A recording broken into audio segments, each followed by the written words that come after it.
guys, welcome back to Medical Coding with Blue. Today's episode is all about I am a nurse, I am a certified nursing assistant, I am a medical assistant. Will medical coding be easy for me to learn? If you are brand new to my channel, welcome. I am Blue, I'm a medical coder. Okay guys, I got a comment, email. I got a comment and I'm going to read the comment and then we're going to talk about it. So here we go. The viewer says, I have been a certified nursing assistant for 25 years. How easy will it be for me versus being a nurse to be a medical coder? I have encountered a lot of different personalities. I started a medical billing and coding program, but that was in 2008, and I couldn't find a job because I had no experience and I also didn't have a certification. Needless to say, I am very discouraged. I do plan on taking classes to become certified and hopefully find a job. Thank you for your videos. They are very informative. So this viewer commented on the video entitled Advice for Nurses Who Want to Be Medical Coders, RVNs, LPNs, LVNs, MAs, CNAs. So here's the thing, guys. Medical coding can be difficult for anyone. It does not discriminate. And just because you have a background in medical, it does not mean that this will be a cakewalk for you. When it comes to medical billing and coding, we have to know a lot of things. We have to know what doctors know while never having gone to medical school. And we have to be able to read and interpret all of this information. Now, if you are coming from a background of being a nurse, a CNA, LVN, LPN, any of those things, yes, you're going to be able to understand a little bit easier the documentation. However, it does not necessarily equate to it's going to be easy for you to learn medical billing and coding. Because number one, it really depends on where you're getting your training. Because if you get really good training, it's going to be a little bit easier. If you get terrible training, you're going to have to go through that on your own. There's a lot of independent study when it comes to medical billing and coding. There's a lot of self-paced medical coding programs out there. Even when you're, going to a college and they have a medical billing and coding program, it's still self-paced because you're still having to learn it on your own. It's very independently learned because you can learn it from a book. But it takes a very disciplined and very determined individual to be able to learn this. And so I would say that it is not easy whether you are a CNA or whether you are a nurse, a full registered nurse, or LVN, LPN. It doesn't matter. It's equally difficult for everybody. My concern with this particular comment in particular is that they took a medical billing coding course before in 2008. Obviously, that was before the transition into ICD-10, right? ICD-10 CM and ICD-10 PCS kicked off in October of 2015. So they have a lot of ICD-9 knowledge. And while CPT has stayed the same, of course, you have to learn everything again about ICD-10. And so it's learnable. I mean, we all proved it when we made the transition, and a lot of people were scared, even in the industry, were medical coders going to be able to rise up to the challenge of learning a completely different classification system? And we did. So I do have hope that this individual will be able to do this. However, I will say this. They talked about being discouraged and that they didn't have a certification. They weren't able to find a job. That's part of the problem right there. You didn't have a certification. When you get done with your medical billing and coding program, and this goes for anybody, whether you are a nurse or any of those things, or just a civilian with no previous background of medical, when you get out into the field and you are, trying to find your first job, it does help when you do have that certification, those credentials on your name. You can try to apply without the certification and just completing a program, but a lot of times these employers will say, we'll hire you on the contingency that you get your certification within 6 months or sometimes within a year. Sometimes I've heard of one individual who said that the company allowed them to have 2 years, to get their certification. So she was really happy with that. But here's the thing, when you apply without a certification, do not expect to make what a medical coder will make.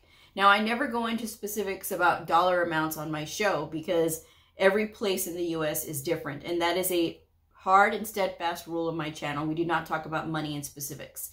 You can go to the Department of Labor or the Bureau of Statistics and be able to see in your area what a medical coder makes and what they start off with. And so that's where, you know, you're going to be able to know, right, in specifics, because everybody pays differently. But when you go out there and you're applying for these jobs and you already have your certification, it is best to take your certification exam within 90 days of completing a program. Now, if you go through a fast-paced medical coding program, you do need to tack on additional months of study, because if this program was ridiculously short, like 4 months, oh yeah, you're a nurse, oh yeah, you've got all your medical terminology down and your anatomy and things like that, so yeah, you can push past all that and you can learn this in 4 months and it'll be so easy for you. Wrong. You still need time to learn it. And I'm not saying this to question anybody's intelligence, so don't even come at me in these comments. I'm saying this to be reality check here, all right? Because it's a lot. You have to know about the ICD-10-CM coding guidelines. Then you got to know about the E&M guidelines. Then you got to know about the surgical guidelines. Then you got to know ICD-10-CM, ICD-10-PCS if you're taking any of those inpatient exams. And then you got to know about HCPCS, right? So you got to know about all these things. You got to know about modifiers. You got to know about when to use bundled codes and, you know, whatever, you know, as far as like combination codes. That's what I was thinking. Bundled codes. Combination codes, and when procedures are bundled, why you don't select certain procedure codes because it's already included. So you have to know all of these things, all right? And not only that, you know, obviously being a nurse, you have had some background with the electronic medical record, so that's good. In your favor, that's really good. And you want to make sure that you have that on your resume. But not every place uses the same electronic medical record. So while it'll show you that you have some skill, you know, hopefully the place that you are going has the need for that particular one. If not, it's okay. Employers are willing to train when it comes to the electronic medical record. All right, that they will train you on. As far as the coding, when you walk in, they're going to expect you to know how to code. And then being that you are a nurse, a CNA, LVN, LPN, MA, they're going to expect you to already know what you're doing as far as like, okay, when you're reading this note, this is not your first day reading notes. They want you to have that idea already. Okay, this person knows how, you know, and what they're looking at. Now, there's going to be times when you do have questions, and it's okay to ask questions when you have questions. However, they are going to want you to make sure that you are doing your research before you go running to your lead medical coder or your supervisor or whoever you have to ask questions to. All right. So again, being a nurse or anybody from the medical field, it does not absolve you and make it so easy that you're going to be able to pick this up right away. And there's a lot of people out there who push that misconception. Oh, it's so easy for nurses. Well, it's easy in the fact that nurses already have their medical terminology, anatomy, and patho down. That's great because that's half the battle.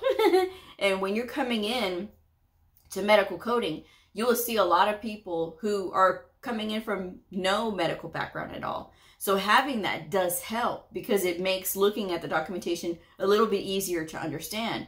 However, if you don't know those coding rules, if you don't understand the coding guidelines, if you don't understand sequencing, that's going to change everything. You're going to be really lost, and you're going to be just as lost as anybody else that's in the field. So you want to make sure that you maintain that level of humbleness, because that's the one thing about medical coding. It will humble you. It doesn't matter how smart you are. It does not care. Medical coding does not care how many degrees you have, whether you have been to college or not. Oh, when it knows you don't know it, it will knock you down and it will not hesitate. But the thing about it is you can get right back in that ring and start fighting again, because it's just going to take time to learn it. It's a lot to learn, folks. When you get out there and you start looking at all the things that you're going to be learning, and it's all the different specialties too. It's not just one particular specialty, and it's not one particular class of codes. It is multiple classes of codes, right? Your diagnosis coding, your procedure coding, and then your HCPCS. You're talking about, like, you know, the medications and any kind of durable medical equipment and any other services that are in the HCPCS Level 2 book, which if you've been through it, you'll know that, of course, Medicare has their G codes in that HCPCS book and not in the CPT book. The CPT book, when we're thinking about like colonoscopies, for example, you know, Medicare uses the G codes, and that's in the HCPCS book.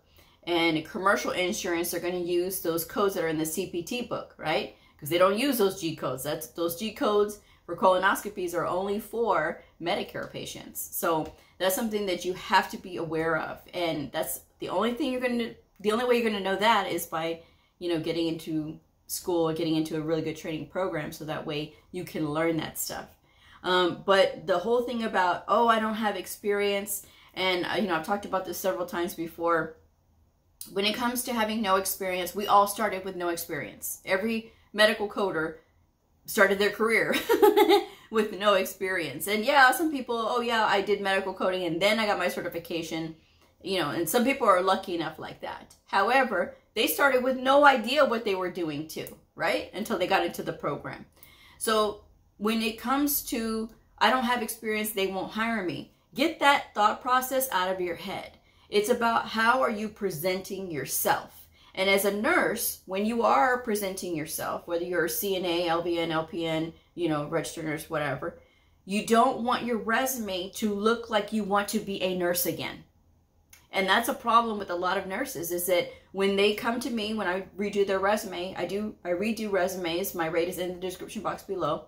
When they come to me and I'm looking at their resume, sometimes I have seen it's all about being a nurse. And I don't care about you wanting to be a nurse, right? I care about you wanting to be a medical coder. So tell me, what are your transferable skills that you can bring over?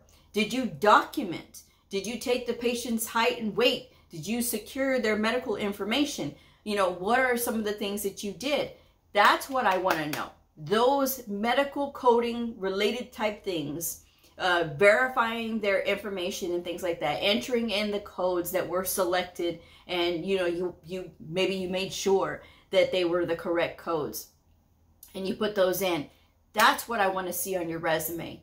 Not that you room the patients, that you help them, that you change their bandages and things like that. I don't care about that. Because I'm not hiring you. If I'm a hiring manager, and I'm not hiring you to be a nurse again. I'm hiring you to be a medical coder. Now, what did you do that can transfer over? And what is it about you that is supplemented by your knowledge in medical coding?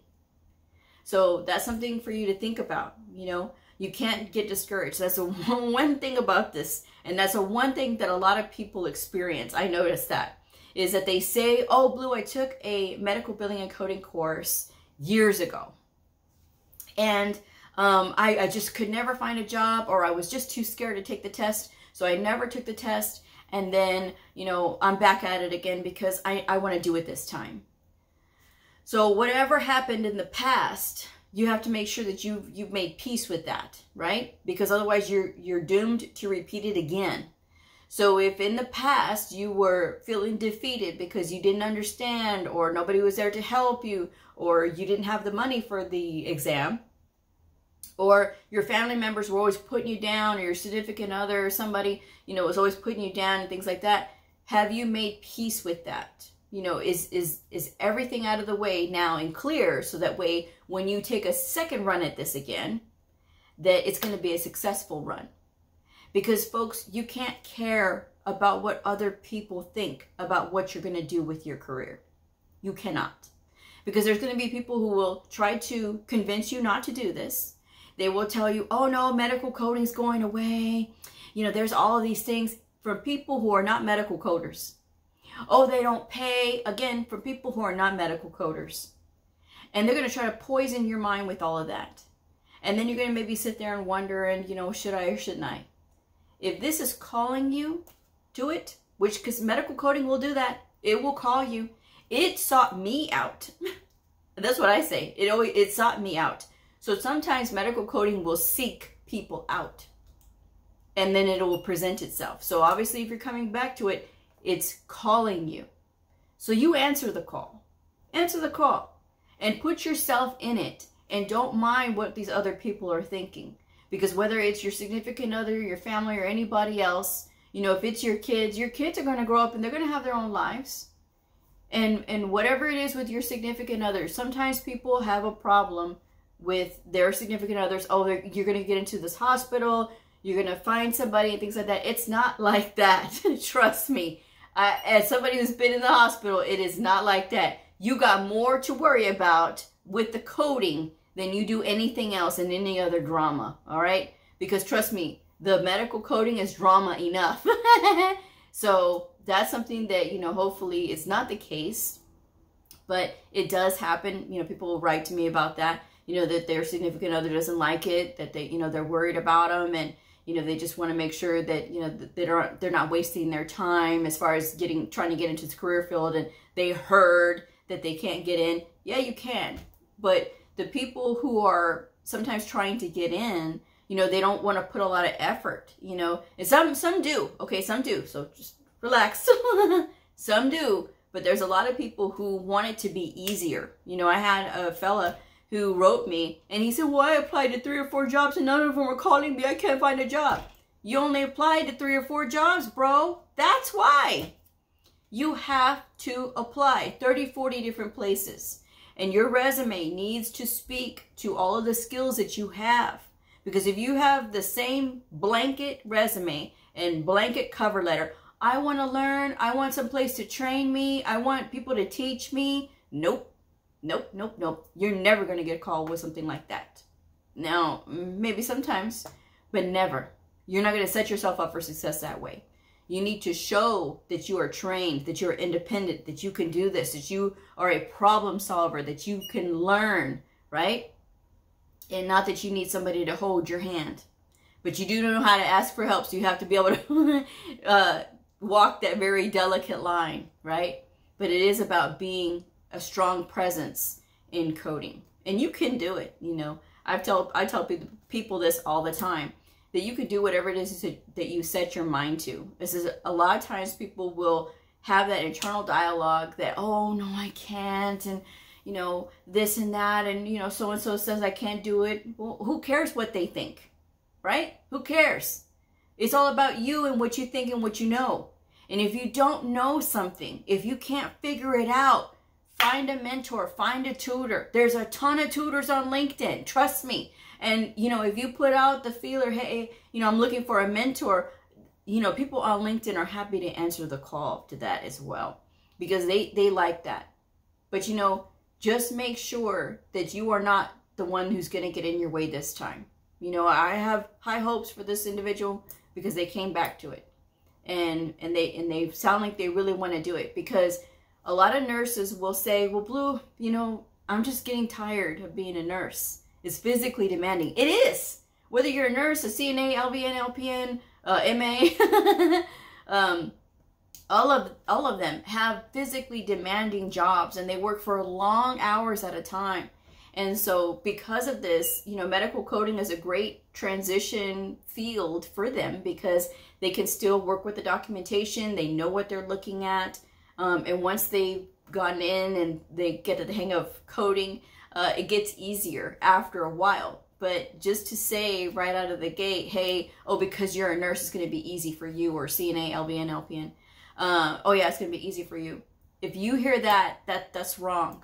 You know, there's things about it that you have, your skills, that would make it easier for you to learn, but it's not necessarily, it's going to be easy for you. Because once you get in it, oh yeah. Oh yeah, you're going to see, oh, wait a second. Not as easy as you thought, you know. When I was a student at my school where I went to for medical coding, it's no longer there. I went to a trade school, and it was self-paced. And there was a time when I was like, wow, it's a lot that we have to do. Like, what did I get myself into? But, you know, had I ran away from it, I wouldn't be here. I wouldn't have this wonderful YouTube channel with almost 22,000 subscribers. I'm so excited. We are like right there.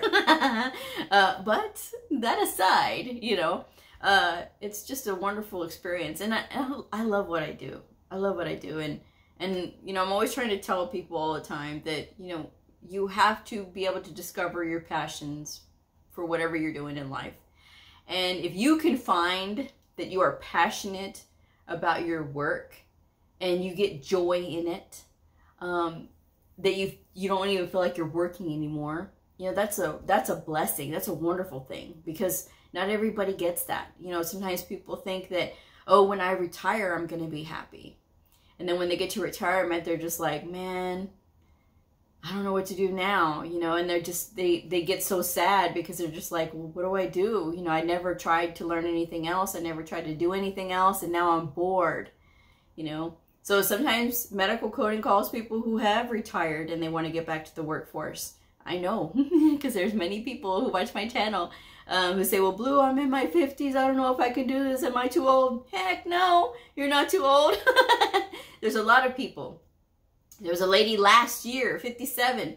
She went to school, got her certification. She got her first job in medical coding. 57. And I went to school with a lady, age 61.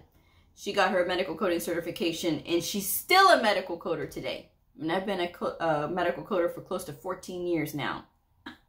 Yeah. So I'm just saying, guys, it's possible. Whatever you put your mind to. But don't walk into it thinking that it's easy, because it will humble you quick. Okay? That's one thing that you got to keep in mind. This will humble you. You treat it with respect. And by treating it with respect, you don't write in your coding manuals, right? Your ICD-10-CM, your ICD-10-PCS, or your CPT book. Don't write in them. I see a lot of people tabbing, writing, highlighting. Oh, that's how I learned. Yeah, but these books are not workbooks. You have workbooks for that you could write all up in all you want to. Go crazy all you want to on those books. But when it comes to these manuals, whew, you got to keep them clean. You know, if you're taking the American Health Information Management Association exams, any one of those, if you look at that candidate hand guide, it tells you excessive writing is not allowed, and they will not allow you to test with those books. So before you start graffitiing all over your book, think about that, okay? And you won't have time to read any of your notes either, people. You will not. It's 2 minutes per question if you're with an AHIMA exam. If you're with AAPC, 2 minutes, 40 seconds. And I don't want to hear people say, well, AAPC is an easier exam. No, it isn't. I've seen plenty of really smart, intelligent people be able to fail this AAPC exams as well. So don't think that. Do not think that, because again, medical coding will humble you. All right, guys. I'm going to wrap this one up. But just keep this in mind. You can do whatever it is that you want to do. And if you want to do this, then you need to be all in. You can't just be half in. You can't be, you can do it. I'm just saying. So anyway, please like, subscribe, and share, and I'll see y'all next time. Bye.